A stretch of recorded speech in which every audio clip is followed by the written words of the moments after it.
Viewers কেমন আছেন সবাই? চলে আসুন নতুন আর একটা ভিডিও নিয়ে। এনটিআরসি এর আপিলের শুনানি সোমবার, তার মানে আগামী সোমবার এনটিআরসি এর নতুন আপিলের শুনানি হবে।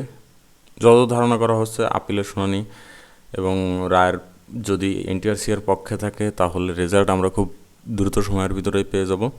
তো আজকে সে বিষয়টা নিয়ে আলোচনা করব, কি হতে যাচ্ছে সামনে, রেজাল্ট কবে দিতে পারে এবং আদালতের আপিল শুনানি এ সম্পর্কে সম্পূর্ণ বিস্তারিত আমরা জানবো আজকে এই নিউজের মাধ্যমে। নিউজটা প্রকাশ হয় 17 জুন। এখানে উল্লেখ করা এনটিআরসির আপিলের শুনানি সোমবার। 1 থেকে 12তম নিবন্ধনধারীদের পক্ষে দেওয়া আদালতের রায়ের বিরুদ্ধে আপিল সম্পন্ন করেছে বেসরকারি শিক্ষক নিবন্ধন ও প্রত্যয়ন কর্তৃপক্ষ এনটিআরসি। তার মানে আদালতে আপিল করার কথা ছিল এনটিআরসি এর, সেটা সম্পন্ন করা হয়েছে আজ। শুধু একটা না, অনেকগুলো আদালত রায়ের বিরুদ্ধে আপিল করেছে এনটিআরসি। সে বিষয়টা নিয়ে সাংবাদিকদের সাথে কথা হওয়ার পরে যেটা এনটিআরসির কর্মকর্তারা বলেছে সেই বিষয়টা নিয়ে আমি তুলে ধরতে যাচ্ছি। বৃহস্পতিবার 17 জুন 20টি আপিলের কার্যক্রম শেষ করা হয়েছে। আগামী সোমবার 21 জুন আপিলের শুনানি অনুষ্ঠিত হবে বলে এনটিআরসি সূত্র জানা গেছে। তবে এখানে ভালো দিক বলা যায় যে এনটিআরসি শেষমেশ খুব জোরে সোরে লেগেছে। সিনিয়র আইনজীবী দিয়ে তারা এখন তাদের কাজ পরিচালনা করার চেষ্টা করছে, বা আদালতে যে পরিমাণে রিট হচ্ছে তাতে করে এনটিআরসি এর কিন্তু বাধাগ্রস্ত হচ্ছে নিয়োগ কার্যক্রম। তার জন্য কিন্তু এনটিআরসি চাচ্ছে খুব সহজে কীভাবে দ্রুততার সহিত তৃতীয় গণবিজ্ঞপ্তির ফল প্রকাশ করা যায়, সেজন্য তারা সর্বত্র চেষ্টা করে যাচ্ছে এবং তারা অধিক টাকা পয়সা খরচ করে এখন সিনিয়র আইনজীবী নিয়োগ করছে।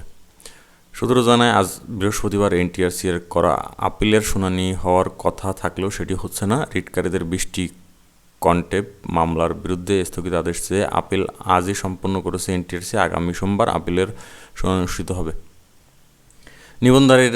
নিবন্ধনধারীরা কিন্তু একের পর এক মামলা করেই যাচ্ছে। সেখানে আদালত আবার এক এক মামলা এক এক রকম রায় দিচ্ছে, এক এক রকম শুনানি হচ্ছে। সব বিষয় মিলে এনটিআরসি 20টি মামলার উপরে আপিল করেছে আজ, এবং এটার শুনানি হবে আগামী সোমবার। বৃহস্পতিবার এনটিআরসি দপ্তরের একাধিক কর্মকর্তার সাথে কথা বলে জানা যায় তারা আজ আপিলের শুনানি হচ্ছে না। আপিলের শুনানিতে স্থগিত আদেশ না পাওয়া পর্যন্ত 54,000 শিক্ষক নিয়োগে গণবিজ্ঞপ্তির ফল প্রকাশ করা সম্ভব হবে না। তার মানে আমরা এটা ধারণা করতে পারি যে আপিলের ফল পাওয়ার সাথে সাথেই হয়তো রেজাল্ট পাবো, কেননা আপিলের ফল পাওয়ার সাথে সাথে রেজাল্ট দিবে, কেননা এনটিআরসি কিন্তু অলরেডি ফলাফল তৈরি করে ফেলেছে এবং তারা কিন্তু চাচ্ছে আদালতের ঝামেলাটা কাটিয়ে খুব সহজে রেজাল্টটা দিয়ে দেওয়ার জন্য। কর্মকর্তারা আরও জানান, আদালতের রিটকারীদের নির্দেশ দিতে বলেছে, তবে এনটিআরসি মেধার ভিত্তিতে নিয়োগ দিতে চায়। তার মানে এখানে যদি আদালতের রায় যদি এনটিআরসির পক্ষে আসে, সেক্ষেত্রে কিন্তু যারা আপিল হাইকোর্টে মামলা করেছেন তাদের ক্ষেত্রে অসুবিধা হবে। কিন্তু সেটা বড় কথা নয়। কিন্তু একের পর এক মামলার ফলে এনটিআরসি এর কিন্তু খুবই সমস্যা হচ্ছে, যার জন্য এনটিআরসিও চাচ্ছে ঝামেলাগুলো কাটিয়ে একবারে রেজাল্টটা প্রকাশ করে দেওয়ার জন্য। কর্মকর্তা আরও জানান, বৃহস্পতিবার 20টি কম্পিটিটিভ মামলার বিরুদ্ধে আপিল সম্পন্ন করা হয়েছে। আগামী সোমবার আপিলের শুনানি অনুষ্ঠিত হবে। এদিন রায়ের উপর আদালতের স্থগিত আদেশ পেলে আগামী সপ্তাহে গণবিজ্ঞপ্তি ফল প্রকাশ করা হবে। তার মানে এখানে একটু আশ্বাস পাওয়া যাচ্ছে, আগামী সপ্তাহে আমরা রেজাল্ট পাবো আশা করি। কেননা আদালতে যেহেতু সিনিয়র আইনজীবীদের এখন লড়ছেন এনটিআরসি, সেক্ষেত্রে আশা করা যায় যে খুব সহজেই রায়টা এনটিআরসির পক্ষে আসবে এবং এনটিআরসি তাদের কাঙ্ক্ষিত ফলাফল প্রকাশ করতে পারবে। এবং কাঙ্ক্ষিত শুধু এনটিআরসি না, আমাদেরও, কারণ আমরাও যারা তৃতীয় গণবিজ্ঞপ্তিতে আবেদনকারী অনেককেই এখন পর্যন্ত অধিক আগ্রহে বসে আছি তৃতীয় গণবিজ্ঞপ্তির ফল নিয়ে। আমরাও চাই খুব শীঘ্রই রেজাল্টটা পাবলিশড হয়ে যাক। এ প্রসঙ্গে জানতে চাইলে নাম প্রকাশে অনিচ্ছুক এনটিআরসির এক জ্যেষ্ঠ কর্মকর্তা দ্য ডেইলি ক্যাম্পাসকে বলেন, 1 থেকে 12তম নিবন্ধন পরীক্ষা উত্তীর্ণদের পক্ষে আদালত যে রায় দিয়েছে সেটি চ্যালেঞ্জ করে আমরা আপিল করেছি। আগামী সোমবার আপিলের শুনানি অনুষ্ঠিত হবে।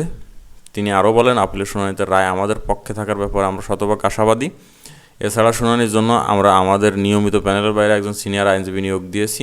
যে কথাটা আমি প্রথমে বলছিলাম, এনটিআরসি কিন্তু সিনিয়র আইনজীবীদের এখন তাদের মামলাগুলো লড়ছেন, যাতে করে এনটিআরসি এর পক্ষেই কিন্তু রায়গুলো আসার সম্ভাবনা বেশি।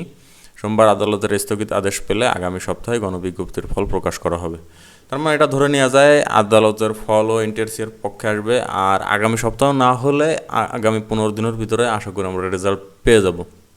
আমরা যে রেজাল্ট পাবলিশড হোক, এনটিআরসি আরও বেশি সিনিয়র আইনজীবী নিয়োগ দিক, কারণ আদালতে কিন্তু এনটিআরসির বিরুদ্ধে প্রতিদিনই অনেক অনেক মামলা হচ্ছে, অনেক অনেক রিট হচ্ছে, যার জন্য কিন্তু রেজাল্ট দিন দিন পিছিয়ে যাচ্ছে। কিন্তু আমরা চাই না রেজাল্ট আর লং প্রসেসে যাক, খুব সহজে রেজাল্ট পাবলিশড হোক এবং আমরা আমাদের কাঙ্ক্ষিত রেজাল্ট পাই। রেজাল্ট পাওয়ার পরে যার যা ফল হবে সেটা ভোগ করি, যাদের প্রতিষ্ঠান পেয়ে যাবে তারা প্রতিষ্ঠানে যাই।